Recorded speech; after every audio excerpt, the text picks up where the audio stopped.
That's such a powerful song. And we're getting closer and closer to the return of Jesus.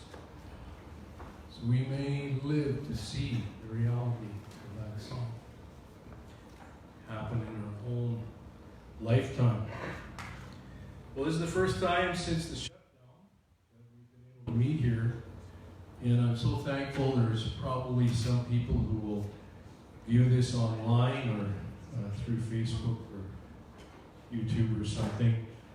I hope we can see you in person soon, those people that are out there in Facebook land.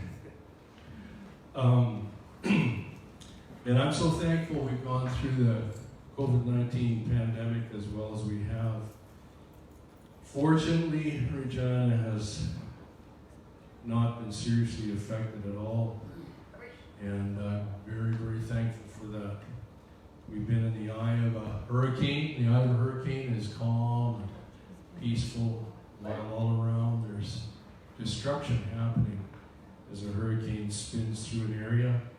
If you can stay in the eye of the hurricane, it's a very safe place to be, and I just felt we've been like that here. And let's pray that we don't go through any severe challenges from this point on. I am so thankful that though the pandemic is not over yet, the effects have been minimized here and in many parts of Canada too. We've been very fortunate, and we need to pray for various countries in the world where that is not the case at all. So this is God's hand and mercy to us. 1 Thessalonians 5:18 says, "In everything give thanks, for this is the will of God in Christ Jesus." So we need to be thankful in this situation. We're not necessarily thankful for it. In fact, I don't see that there's much to be thankful for it in this situation, but we can be thankful in it. We can be thankful in it and enjoy the presence of God and have an attitude that pleases Him. I was praying this morning and just thinking, this building is probably one of maybe a handful of buildings in the city. I don't know how many others there'd be that actually went through the pandemic of 1918 to 1920. Maybe 1921, they're not sure exactly, kind of petered out at the end of 1920 and 1921. So this thing has already seen a pandemic. It'd be interesting if we could somehow talk to the people who were that congregation at that time and what they went through. Let's turn to Psalm, if you have your Bible, turn to Psalm 103. I just want to go through. This is a very familiar psalm, but it's a beautiful psalm that we have in the Bible. 103, Psalm 103, and it says this: "Bless the Lord, O my soul, and all that is within me. Bless His holy name." That's our whole being. We're called to bless the Lord. Bless the Lord, O my soul. I'm so thankful. I don't know about you, but I'm thankful that people are getting a CERB these days. I mean, it's a benefit, and it's a tremendous blessing in Canada that we are wealthy enough to do that for our people. We're getting not all His benefits. There's all sorts of other benefits, but that's one that's come even through this challenge, through the pandemic.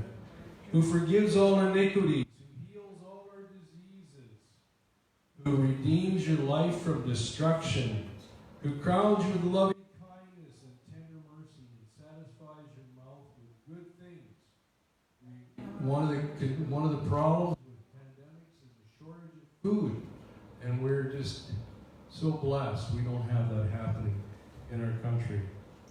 So I'm just so thankful for that verse and the truths that are there. So I want to say that's the first thing I wanted to share. This first point is let's be very thankful as we continue to go through this time, just be very thankful for all that God is doing for us and is actively providing for us. And things are happening behind the scenes that we're not even aware of, where God is showing His grace to us here.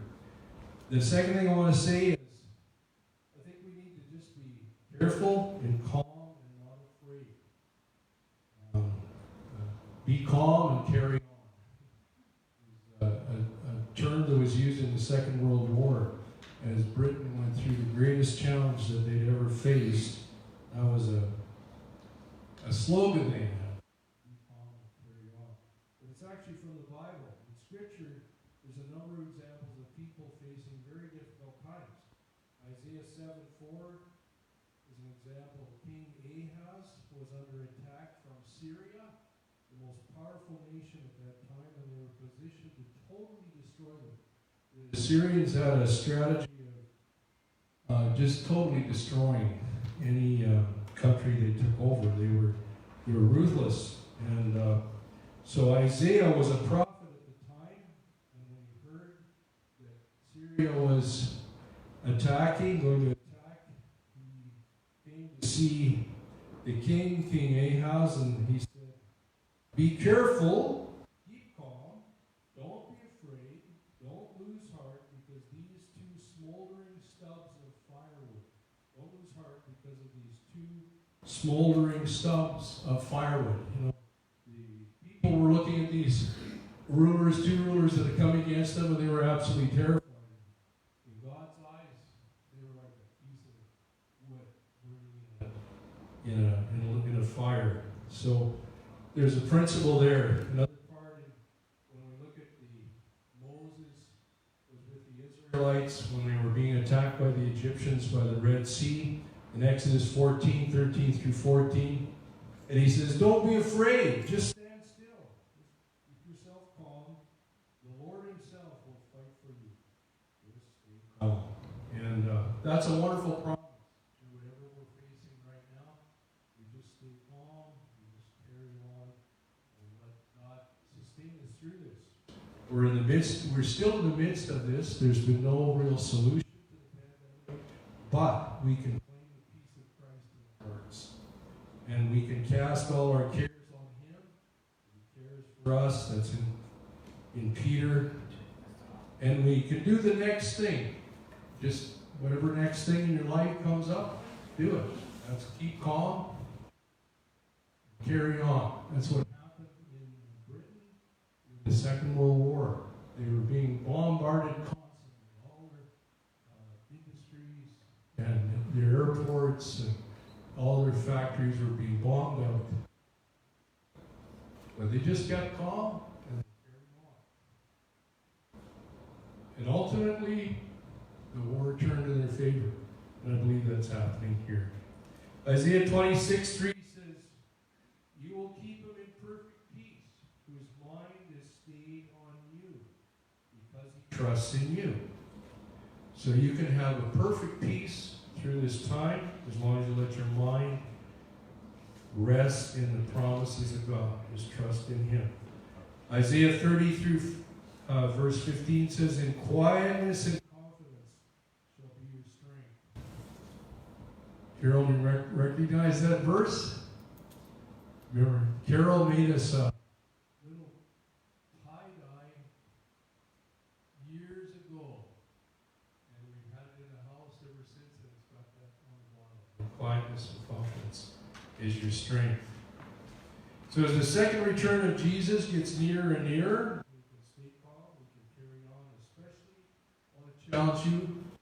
Next point is in the area of kindness and compassion. I'm praying that COVID would somehow get associated with compassion and kindness.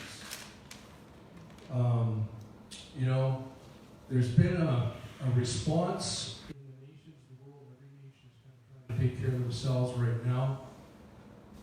And what I feel needs to happen in the next while is that nations start to care and peoples start to care for others. not only for themselves, but for others. And even in our own circumstances. We're all in the same storm. I've heard people say we're all together in this, but actually, when we're all in the same storm, I was sharing this on a Tuesday night, we're not actually all in the same boat. You hear people, oh, we're all in the same boat. No, we're not in the same boat. There's some nations of the world, their boat is virtually unsinkable, and we're in one of them. Canada is in a tremendously good position in all that is happening. And there's other nations in the world where they're stuck in a leaky canoe or a rotten dinghy. And they're in real trouble in this pandemic. And we need to be sensitive in some way to them. And the same thing goes in right here in this neighborhood. There are some people, there's a high degree of security in their lives, and they can carry on. There's not a real threat to them. And then there's other people here that are homeless and needy. And fortunately, the government's kind of picked up on this and done things to provide for them. But sometimes the government at a certain point may fail. So we as people, God's people, we need to be sensitive to the needs of the people around us who are really struggling. And let's go out of our way to practice kindness and compassion to our family, to our friends, to our neighbors. And like I said, even around the world, I was checking this week. I've worked with Health Partners International to see if we can do something to ship some of the medicine that's proving effective against this disease into some of the needy countries of the world, the really needy countries of the world. So far, we are still trying to make telephone contact. But I think we need to, at this time, beyond being thankful for God's goodness in our life, beyond just carrying on, being calm and carrying on, the purpose to be kind. In every situation, we have an opportunity to. Mark Twain said something very profound about kindness that stuck with me ever since I heard it. He said, this is really interesting. He said, kindness is a language which the deaf can hear and the blind can see. Kindness is a language that people who can't even hear can understand. And people who can't even see can see. And that's absolutely a powerful statement. It's true. Kindness can be sensed even with people that are missing their basic 5 senses. And doing kind things for people, you can do that not because of who they are or what they do in return, but because of who you are. You can choose to be kind to people who are really unkind to you. I know Velma, you go through that every day. How many? 400 lunches a day? Yeah, and she's a hero. And Beth is doing all sorts of things. It's amazing the kind people that are here. So I'm preaching people who are already very kind. But people rule through kindness. You look at the democratically elected leaders of the world. They're ruling their countries through kindness right now. And that will stand in very good stead. In Luke 6:35, it says, I'm doing a translation, this is kind of a mix of the Message and the Living Bible and all sorts of things. So you'll have to forgive me, this is an attempt to translate something that, how do I say this? It's not a mistranslation, but it's an expanded translation. Kind of like an amplified translation. It says, but love your enemies, do good to them, give to them what they need, don't expect anything back, and your reward will be great, and you will be sons or daughters of the Most High God. For He is kind and grateful, He's kind to the ungrateful, the unthankful, and the evil. So we can enter into a dimension of serving God by being kind. And I just, that's all I had to share today. I want to keep it pretty short. Let's just close in prayer. Father, I thank you for the privilege of meeting today. Lord, we know this is kind of a trial run, and we pray that you guide us and direct us so we can adjust things in such a way that we're able to continue to minister to the people that identify with the church here. And Lord, we ask you to bless our time of fellowship and sharing as we go outside.